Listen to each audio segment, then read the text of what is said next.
Hiện tại là dây chỗ đà khâu ấn ủ ở tập bát tí prang chứng môn này dây chỗ đà cái ở tập bát viên mơ bị thay chỉ muốn sân bị thay chỉ mười bảy giờ đi cứ sang thống sang thống sang thống mà đây là đôi khi sang thống ok TP cái tuần suy tuần suy mà đây là lấy riêng lấy làm đạm nè ok tuần suy PDB bởi những cái biểu示表示 chữ ô lồng hai 表示 ok PDB này cứ养成养成nó bằng cao rồi có bằng time อภิวัต ok 养成 và 养成 bằng time bằng cao rồi có bằng cao tùm lụm đó bằng độ ok ពាក្យទី5គឺថុងសឺក្នុងពេលជាមួយគ្នាអូខេក្នុងពេលតែមួយឬក៏ក្នុងពេលជាមួយគ្នាថុងសឺអូខេពាក្យបន្តមកទៀតនេះគឺជីងឆៃនេះមកន័យថាត្រចះត្រចង់បាទឬក៏អស្ចារ្យអូខេណាអូខេភ្លឺថ្លាអញ្ចឹងអូខេជីងឆៃ ok ពាក្យថ្មីរបស់យើងគាត់អត់ទី5មានប៉ុណ្ណឹងឥឡូវយើងទៅអានអត្ថបទទី5ទាំងអស់គ្នាអានឲ្យបកប្រែម្ដងមក clear 好的我们开始吧 ok 读书好读书ពាក្យទាំងអស់ហ្នឹងយកបកអ្នកនេះក៏នឹងនិយាយហើយយើង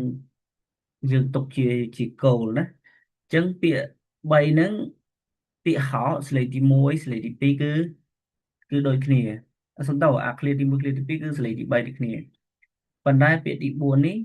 វារៀងសកត់ស្លេកទី4សំដៅមិនពាក្យទី4ទេណាបញ្ជាក់ម្ដងទៀត ពាក្យទី1នេះគឺយើងអានស្លេកទី3ពាក្យទី2អានស្លេកទី3ដែរប៉ុន្តែពាក្យទី3នេះអានស្លេកទី4ណារៀងសកត់好读书读好书虽然这句话只用了3个相同的汉字 clear មួយនេះគឺប្រើតែតួអក្សរចិន3ដូចគ្នាក៏ប៉ុន្មាន但是不同的顺序却表示了不同的意思 cô vận tải này cũng đọc riêng để đọc lại riêng khó khăn và cô bằng hai âm pin này khó khăn này 首先这个梦读书好说的是读书有很多好处吧这个梦那个读书好cái trang gì thế trong này ní cứ cả anh phải phơi nó cứ miền thập giao chỉ tràn每个人的时间都是有限还有被分离的，对吧？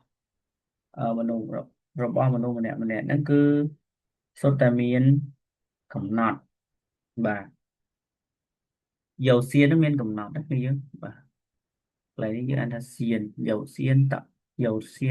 么，不可能把知识，送到不可能把4节上每一本书都读完，还có mình ai ba an chọc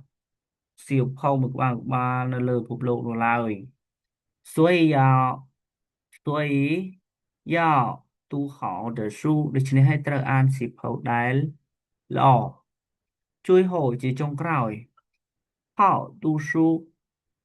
就是要养成阅读的习惯，គឺត្រូវបង្កើនបាទឬក៏ត្រូវបង្កើតបាទទម្លាប់នៅក្នុងការអាន sử 读书真正使读书真正成为自己的兴趣爱好ធ្វើឲ្យការអានពិតប្រាកដបាទប្រែក្លាយទៅជាចំណាប់អារម្មណ៍ដ៏ល្អរបស់ខ្លួនឯង阅读有许多好处ការអានមានអត្ថប្រយោជន៍ជាច្រើន它能丰富你的知识វាអាចពង្រីកចំណេះដឹងរបស់អ្នក让你找到解决问题的办法វាអាចធ្វើឲ្យវាធ្វើឲ្យអ្នកបាទរកបាននៅវិធីសាស្ត្រនៅក្នុងការដោះស្រាយបញ្ហា同时ក្នុងពេលជាមួយគ្នានេះដែរ它还会丰富你的情感វាក៏អាចពង្រីកឬក៏វាក៏អាចបន្ថែមនៅអារម្មណ៍របស់អ្នក使你的生活更精彩ធ្វើឲ្យជីវិតរបស់អ្នកនឹងគឺកាន់តែត្រចះត្រចង់所以让阅读成为你的习惯吧ដូច្នេះហើយធ្វើឲ្យការអាននឹងក្លាយទៅជាទម្លាប់របស់អ្នកទៅអូខេអ្នកនេះតើតទៅជាមួយអត្ថបទទី5នេះគឺគេអឺចង់បញ្យល់ណែនាំយើងអំពីការអានសៀវភៅណាអញ្ចឹងការអានសៀវភៅវាមានអត្ថប្រយោជន៍ច្រើនអញ្ចឹងដើម្បីឲ្យយើងទទួលបានចំណេះជំនាញដូចជាការស្រស់ស្រាយផ្សេងៗហ្នឹងគឺយើងត្រូវបង្កើតទម្លាប់នៅក្នុងការអានហ្នឹងឲ្យคล้ายទៅជាអឺការអានពិតប្រាកដអាហ្នឹងទើបយើងទទួលបានចំណេះដឹងថ្មីថ្មីអូខេអញ្ចឹងត្រង់ចំណុចទី5ហ្នឹងគឺចង់និយាយតែប៉ុណ្្នឹងឯងណាអូខេ